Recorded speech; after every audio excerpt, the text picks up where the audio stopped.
You might think that lumbar rotation exercises would be easy to do in standing, just twisting side to side. For a lot of people, that's the case. But for people who are more limited in their lumbar rotation, whether they're just stiff or they've suffered a back injury, it's a little more complicated than that. Because if I just stand up on 2 feet, my body can find ways to turn without really rotating between my ribs and my pelvis, which is what lumbar rotation is. In fact, in the clinic, when we measure lumbar rotation for a new patient, we'll have them actually sit down, cross their arms, and then twist. And the reason we do that is to prevent their hips from rotating at all, prevent their thoracic spine, their rib cage, from really doing too much rotation, and really just isolate how much their lumbar spine can rotate. So that's why when we do introductory lumbar rotation exercises, which is what we're going to show you in this video in just a second, I like to get laying on the ground in supine or prone or quadruped. So that's what we're going to do today.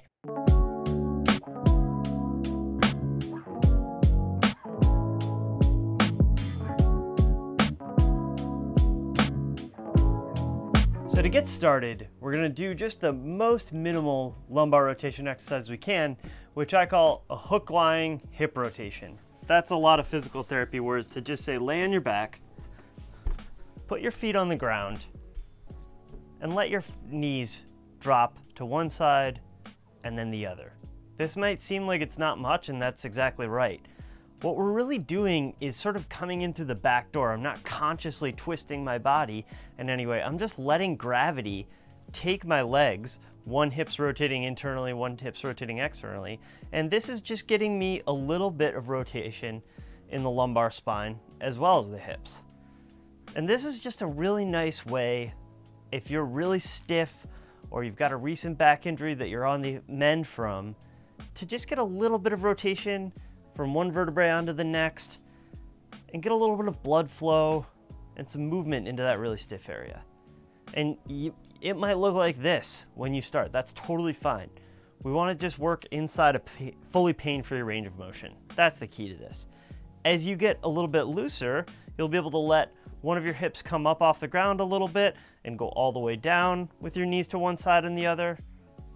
And then we can put your feet together and then let one foot actually come up off the ground. You can see the sole of my left foot is up off the ground here as you go to one side, and then same thing going to the other side to just get a little bit more. You can see my pelvis is rotating, my ribs are staying on the ground. That means I'm getting a relative rotation. This is actually the equivalent of turning to the right as my legs go to the left, and then vice versa.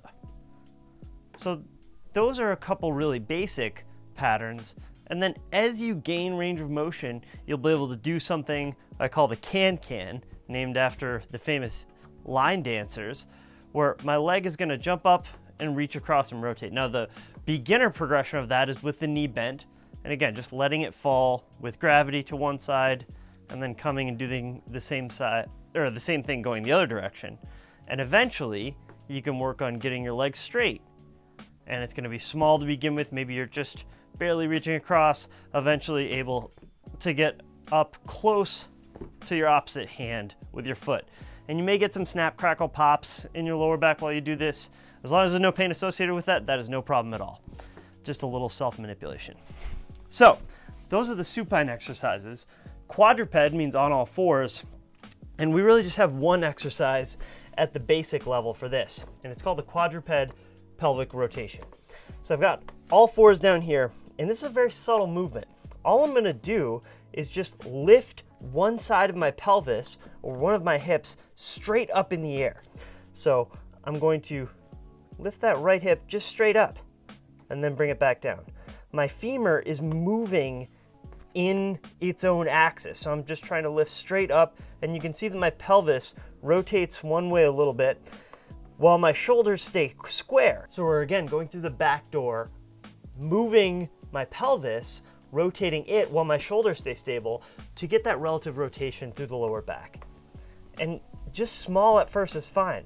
What this kind of rotation does in this position, a lot like the prone X lift, another basic lower back stability exercise, is just create a little bit of muscle activity in the multifidi. It's little stabilizing muscles that go from one vertebrae to the next that keep that lower back stable. So just a couple exercises to get a little bit of movement in the lower back, get a little bit more muscle activity, improve your ability to get that lower back moving, whether you're recovering from injury or whether you're just stiff. Give them a try, leave a comment below, let me know how it goes, subscribe to the channel, and we'll see you next time.